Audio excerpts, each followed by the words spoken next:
좋은 날입니다. 오늘도 말씀 안에 승리하는 하루 되시기를 기도하겠습니다. 오늘 생명의 삶 본문은 사무엘상 7장 1절부터 11절 말씀입니다.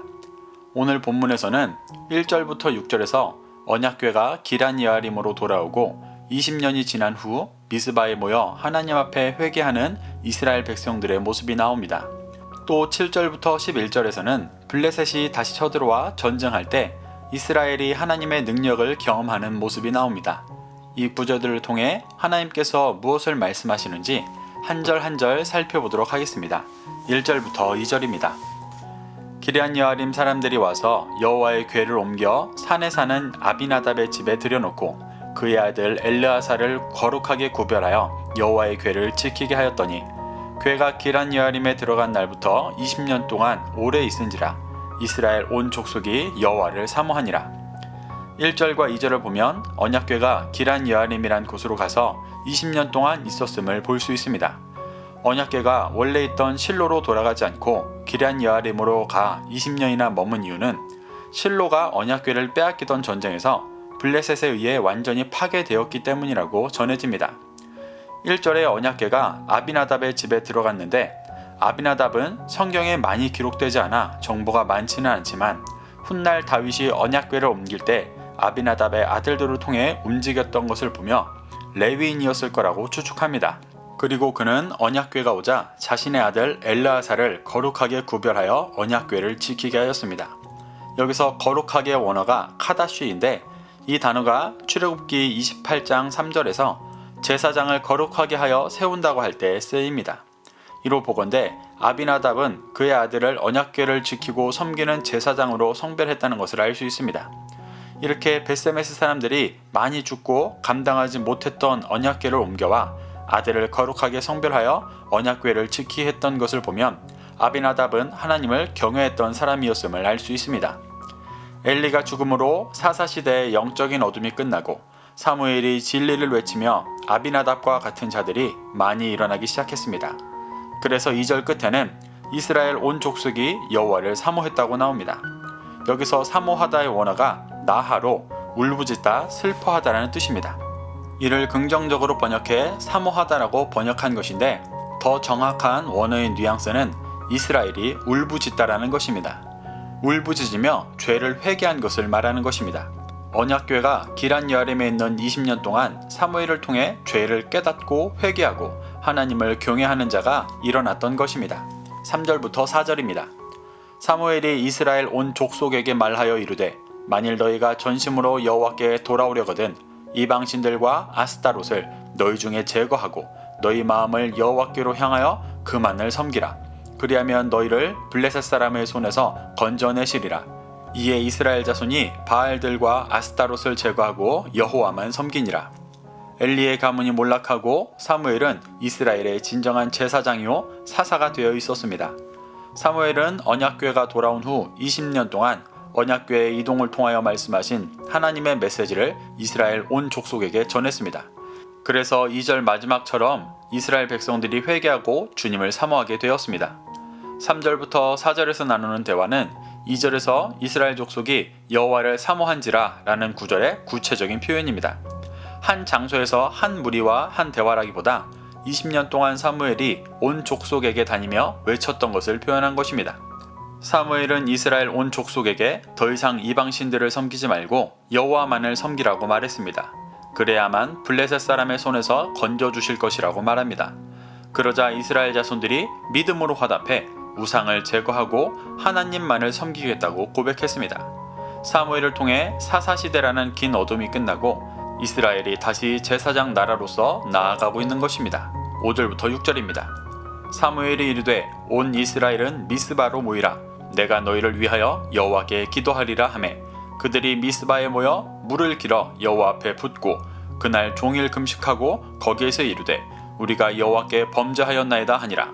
사무엘이 미스바에서 이스라엘 자손을 다스리니라. 사무엘은 이스라엘 백성들을 미스바로 불러 국가적인 회개를 하게 됩니다. 그들은 물을 길어 여호와 앞에 붓고 종일 금식했습니다. 이 행위들은 모두 자신들의 죄를 고백하며 육신의 것을 깨트리고 오직 진리를 따라 제사장 나라로 살아가겠다는 회개의 결단과 고백들이었습니다. 그리고 6절 끝에서 사무엘이 이스라엘 자손을 다스렸다고 나오는데 다스렸다의 원어가 샤파트로 심판하다, 판결하다, 통치하다 라는 뜻입니다. 이는 이스라엘 백성들을 하나님의 말씀의 기준으로 판결하며 비진리를 회개시키고 진리의 길로 이끄는 6절의 행위를 표현한 것입니다. 이렇게 이스라엘 백성들은 언약궤가 돌아온 지 20년 동안 사무엘을 통해 계속해서 진리로 깨어지다가 미스바에 모여 국가적인 회개의 기도를 하며 제사장 나라로서 새롭게 서가고 있었습니다. 7절부터 9절입니다. 이스라엘 자손이 미스바에 모였다 함을 블레셋 사람들이 듣고 그들의 방백들이 이스라엘을 치러 올라온지라. 이스라엘 자손들이 듣고 블레셋 사람들을 두려워하여 이스라엘 자손이 사무엘에게 이르되 당신은 우리를 위하여 우리 하나님 여호와께 쉬지 말고 부르짖어 우리를 블레셋 사람들의 손에서 구원하시기에 하소서 하니 사무엘이 젖 먹는 어린 양 하나를 가져다가 온전한 번제를 여호와께 드리고 이스라엘을 위하여 여호와께 부르짖음에 여호와께서 응답하셨더라. 이스라엘 백성들이 사무엘에 의해 미스바에 모여 회개하고 있을 때 블레셋 사람들이 쳐들어왔습니다. 3절에서 회개하면 블레셋 사람들의 손에서 건지신다는 구절을 보아 블레셋의 침공이 잦았었다는 것을 알 수 있습니다.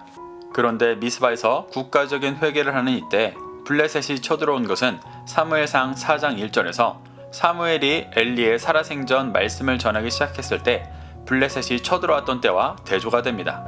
그 전쟁에서는 언약궤를 가지고 갔다가 빼앗기고 제사장들이 죽었었습니다. 그런데 이번에는 그때와 다르게 진행이 됩니다.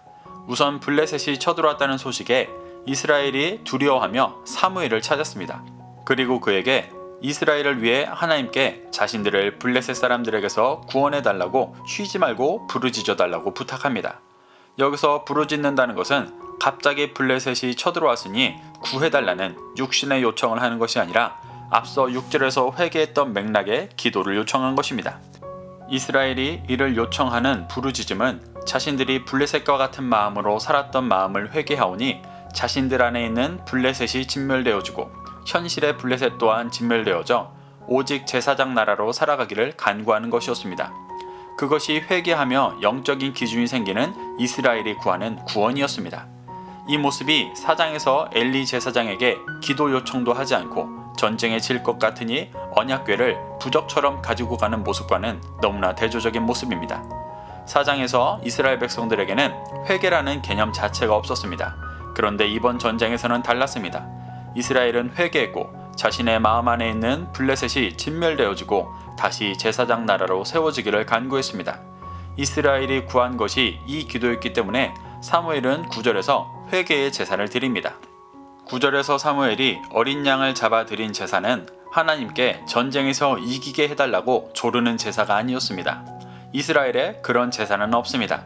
제사라는 것은 기본적으로 죄를 회개하고 하나님께 구속의 은혜를 구하는 것이었습니다. 사무엘은 이스라엘 백성들의 요청에 응답해 하나님께 회개하며 이스라엘을 다시 정결한 제사장 나라로 새롭게 세워주실 것을 간구하는 제사를 드린 것입니다. 그러자 하나님께서 이 제사에 응답하셨습니다. 10절부터 11절입니다. 사무엘이 번제를 드릴 때에 블레셋 사람이 이스라엘과 싸우려고 가까이 오매 그날에 여호와께서 블레셋 사람에게 큰 우레를 발하여 그들을 어지럽게 하시니 그들이 이스라엘 앞에 패한지라. 이스라엘 사람들이 미스바에서 나가서 블레셋 사람들을 추격하여 벳갈 아래에 이르기까지 쳤더라. 사무엘이 번제를 드릴 때 하나님은 블레셋 사람들에게 큰 우레를 발하여 어지럽게 하시고 이스라엘에게 패하게 하셨습니다. 이 초자연적인 하나님의 역사하심이 4장에서 언약궤를 가져갔던 장로들이 바랬던 모습이었을 것입니다. 하지만 하나님은 사람들이 자신의 유익을 위해 하나님의 능력을 원한다고 일하지 않으십니다. 하나님은 이스라엘을 제사장 나라로 세우시고 그들을 통해 모든 죄인을 구원하시는 일에 역사하십니다. 그래서 출애굽 때 그렇게 많은 하나님의 역사가 있었던 것이고 지금 이 순간에도 역사하시는 것입니다. 하나님은 이스라엘의 회개를 들으셨고 사무엘을 통해 이스라엘이 다시 제사장 나라로 세워지도록 외적인 블레셋과 이스라엘 백성들의 마음 안에 있는 내적인 블레셋을 모두 몰아내주고 계신 것입니다. 이스라엘 백성들은 언약궤를 통해 말씀하신 하나님의 음성과 빛이 되어 진리를 전했던 사무엘을 통해 결국 자신들의 죄악됨을 회개했고 다시 빛 가운데로 나아갔습니다. 그러자 사사시대 동안 희미해져 갔던 하나님의 말씀과 이상이 다시 드러나며 블레셋이 깨어지고 이스라엘이 제사장 나라로 만들어져 가기 시작했습니다. 사랑하는 성도 여러분, 하나님의 이 역사가 우리 안에도 이루어지기를 소망합니다. 하나님은 지금도 우리 삶에 육신의 정욕을 따라 살아가는 마음을 보게 하시고 회개케 하시며 진정한 왕 같은 제사장으로 부르고 계십니다. 이 말씀에 반응하여 회개하고 왕 같은 제사장이 되기를 간구한다면 하나님은 우리의 모든 상황과 환경을 넘어 그 길을 걸어갈 수 있도록 인도하실 것입니다.